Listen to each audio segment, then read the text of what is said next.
Old Testament versus New Testament. What's the difference? Hi everyone, welcome back to the channel. One common question about the Bible is the difference between the Old Testament and the New Testament. Today we're going to break that down and make it clear as day. Understanding the Bible better opens us up to a deeper understanding of God's love. So if you've ever wondered why the Bible has two major parts and how they connect, this video is for you. Don't forget to hit that like button and subscribe to the channel. Ready? Let's get started. The Old Testament is like the foundation of a house, laying the groundwork for our understanding of God. We see God establish a covenant with the Israelites, revealing his character, power through miracles, heroes of faith, and the law. We learn about living lives pleasing to God. Despite their mistakes of the people in Old Testament, God remained faithful, never giving up on his promise. The Old Testament also points to something greater, a Savior who would bridge the gap between God and humanity. Enter the New Testament, which is all about fulfillment. At the center of it all is Jesus Christ, the bridge between the Old and the New Testament. Jesus fulfills the law, the prophets, and God's promises. Through Jesus, we see God's love in action, offering forgiveness, compassion, and healing. He taught us to love our neighbors, forgive our enemies, and live purposeful lives. God's love is based on his grace, not our performance. The Old Testament sets the stage, revealing God's heart and plan for humanity. The New Testament shows the fulfillment of that plan in Jesus Christ. Together, they form a complete picture of God's incredible love. In the Bible, we hear a lot about covenants, agreements between two parties. The Old Covenant, found in the Old Testament, was made between God and the Israelites. God promised to bless and protect them, and they promised to follow his laws and honor him. The Old Covenant showed God's faithfulness but was based on the people's ability to uphold their end. As humans, we fall short, making the Old Covenant unable to fully bridge the gap between God and humanity. But God had a greater plan, the New Covenant, revealed in the New Testament. This covenant is built on God's perfect love and grace, not our ability to be perfect. The New Covenant is all about Jesus, who lived a perfect life and offered himself as a sacrifice for our sins. He took our place, paying the price for our shortcomings, so we could be made right with God. The New Covenant is not about earning God's favor, but accepting Jesus' gift of salvation. The prophet Jeremiah foresaw this new covenant where God would write his law on our hearts. This means God's love and grace become a part of who we are.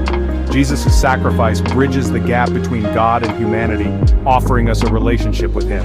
The New Covenant is a game changer, emphasizing God's love and grace over our efforts. Through Jesus, we are forgiven and made new, experiencing God's love in a profound way. The Old and New Covenants together reveal God's extraordinary love for us. The New Covenant fulfills the promises of the Old, showing God's plan for humanity. Jesus' sacrifice is the ultimate expression of God's love and grace. Accepting Jesus' gift of salvation transforms our lives and brings us closer to God. The New Covenant invites us into a deeper relationship with God, based on his love and grace. Together, the covenants reveal the depth of God's love and his desire to be in a relationship with us. Chapter 3. The Ultimate Sacrifice.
of God's love and his desire to be in a relationship with us. Chapter 4. God's dwelling place, from temple to your heart. In the Old Testament, God's presence was associated with the temple in Jerusalem. The temple was a magnificent building where God's glory dwelt. The Israelites traveled to the temple to worship and experience God's presence. But the temple was still a physical structure with limitations. God's plan was always bigger than a building. He longed for a deeper relationship with his people. In the New Testament, Jesus changes everything. He says, "Destroy this temple and in 3 days I will raise it up," referring to his own body. When Jesus rose from the dead, he made a way for God's presence to dwell within us.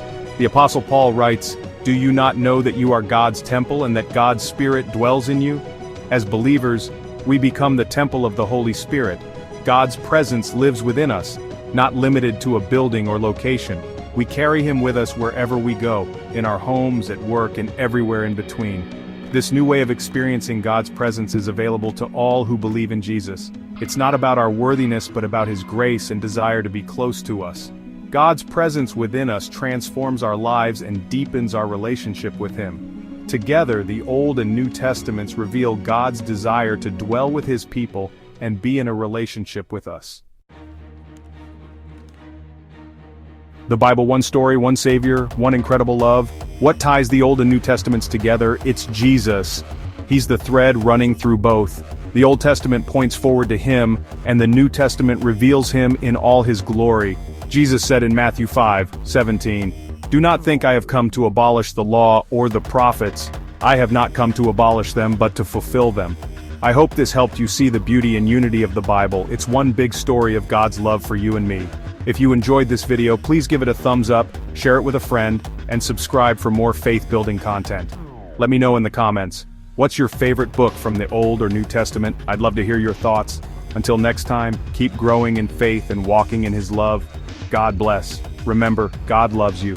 For God so loved the world that he gave his only begotten Son, that whoever believes in him should not perish but have everlasting life. In John 3:16.